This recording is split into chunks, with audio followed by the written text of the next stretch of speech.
সকালে বৃদ্ধি হব গৈ আছে। আজি গৃহহীন ব্যক্তি গৃহ দিয়া প্ৰাইম মিনিষ্টাৰ আৱাস যোজনাৰ অধীনত ঘৰ দিয়াৰ আঁচনি ভাৰত চৰকাৰে কৰে। বহুত জনৰ ঘৰ দিয়া হ'ল, বেছিভাগকে ঘৰ দিয়া PMAYৰ অধীনত ঘৰ দিব কিন্তু অসমত আৰু নতুন আঁচনি আৰম্ভ কৰা হ'ব মুখ্যমন্ত্ৰী আৱাস যোজনা।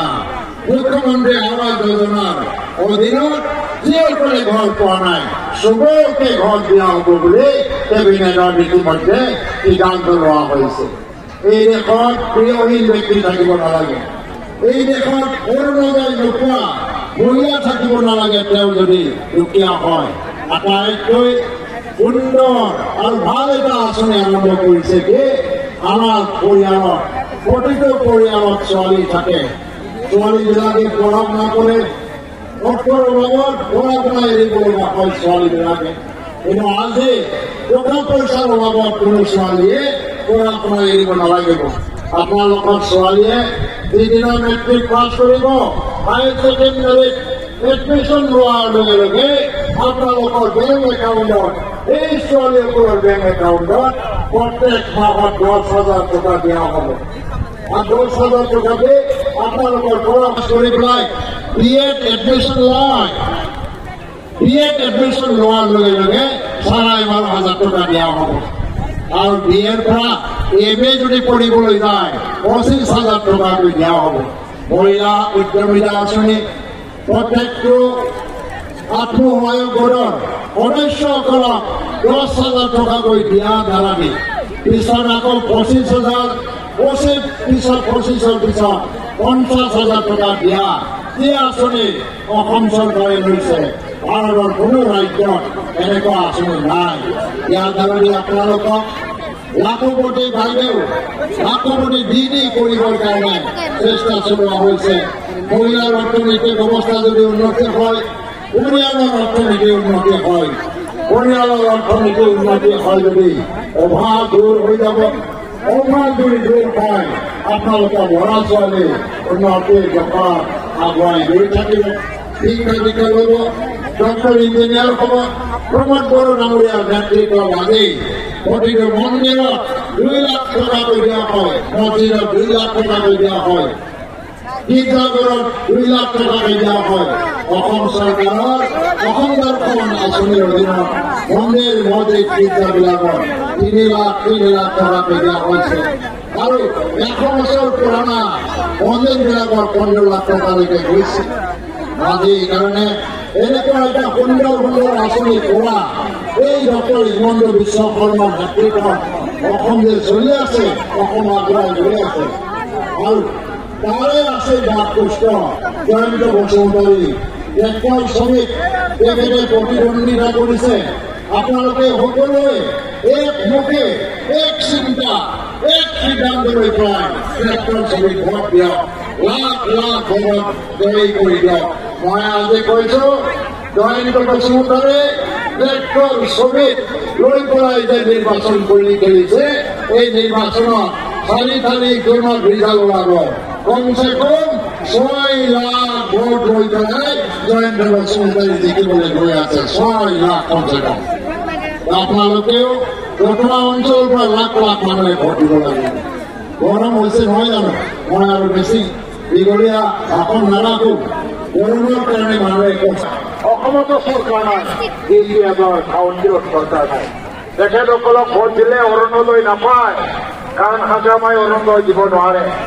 তেখেতসকলক ভোট দিলে ঘৰ নাপায়। আমাৰ অসমৰ মুখ্যমন্ত্ৰী ডক্টৰ হিমন্ত বিশ্ব শৰ্মাৰ নামত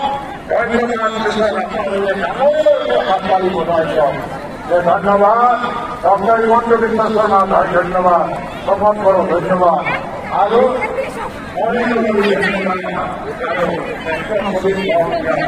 আমার ভেটিয়ে জিন্দাবাদ।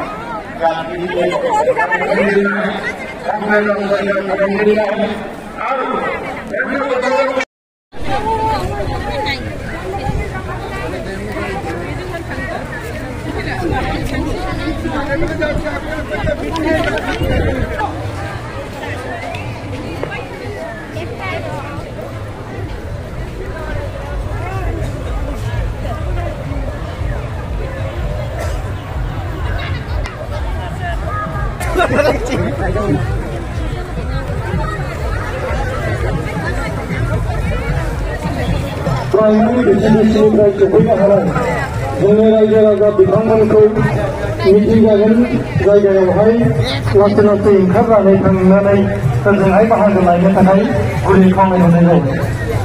बे समावहाय मोनसे गुरै खावलायहरनाय जोंनि दतमा आरो कुसिगाव बङाइगावनिफ्राय गावबागाव प्राइमारि आरो बिसिनिफ्राय सफैनो हानाय गासैबो रायजो राजा बिथांमोनखौ मिथिजागोन जायगायावहाय थांनानै गाव गावबागावनि जायगाखौ लाहैनो थाखाय बे समाव गुरै खावलायहरनाय जाबाय। गोजोन्थों। अन्नानै आमार दतमा कुसुगाव बानारगाव सराइबिलार विभिन्न प्राइमारिफोरा आमार ইউপিপিআই বিজেপির বিভিন্ন পর্যায়ের কর্মকর্তা আমার আজিৰ যে প্ৰগ্ৰামৰ কাৰণে অনুৰোধ জনাইছো। অলপ পিছতেই আমাৰ অসমৰ সন্মানীয় মুখ্যমন্ত্ৰী ডক্টৰ হিমন্ত বিশ্ব শৰ্মা ছাৰে আহি পাবহি। বিভিন্ন পৰ্যায়ৰ সকলক অনুৰোধ জনাইছো আপোনালোকে আমাৰ আজিৰ সভাস্থলীত গৈ নিজৰ নিজৰ আসন গ্ৰহণ কৰিবৰ কাৰণে আন্তৰিকতাৰে অনুৰোধ জনাইছো। লগতে মই আহ্বান কৰিছো আমাৰ মৰমৰ ছাত্ৰ ছাত্ৰীসকল আপোনালোকে সভাস্থলীত যোৱাৰ দৰকাৰ কৰিছো।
रास्ता की देखिए हमें